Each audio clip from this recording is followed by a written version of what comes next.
So as you can see, we're sitting between two ferns, but we're actually here to talk to you about a different type of plant, cannabis. Yes. Yes. Cannabis is now legal in Canada recreationally, and a lot of people have asked us, well, how does that affect housing? So Tony, you've been quite involved in this, doing some education for BCRA. Yeah.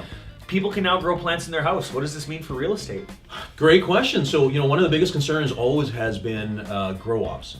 Yes. Right. of What course. is the problem with the grow op? It's if there's moisture in the walls, if there's been work done that is not to code or permit, like electrical, right? Electrical work, yeah, it's always Yes. the main one, yeah. So, I think the biggest thing is people might think, all right, well, if cannabis is legal now, does that mean that we can grow plants and there will be no ramifications as far as real estate, a sale or a purchase is concerned? Of course, because now legally I think anyone can grow 4 plants in their home. Mm-hmm. So how is this going to affect people when you go to sell your house now? There's mandatory disclosures, everything else. How do we help our clients? So the key is disclosure here, right? Yeah. Because for instance, let's just go back a little bit.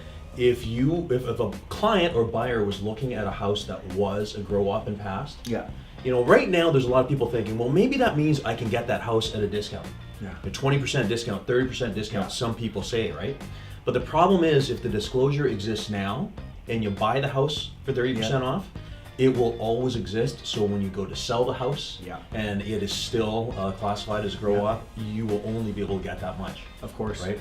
The other half of the conversation is, can we grow our own cannabis in our house? Yeah. And again, you can up to 4 plants. Yes. But you got to be really careful because if it does require that disclosure, right, it may affect the value of the house. And it really leads you to believe that if it's so important, you can just go buy the stuff now. Yeah. Why don't you just go buy it and don't affect the value of your house? Exactly, because it could cause issues with insurance, mortgage financing, because of course the lenders are looking at these and those disclosures will have an effect. So what we have understood is that there is only one lender in BC that will provide financing on a previous grow up, and it's not at bank rates. It's at it'd be 4 or 5% over the rates, right? Because banks don't want this. No, yeah, of course not. So from a consumer standpoint, if you're looking to buy a house, the best advice is still to stay away from it. Yeah. Go find something else. Okay. Well, that's a lot of great information. If you guys have questions, you want to talk to us about how it might affect your home and cannabis, let us know. Thanks.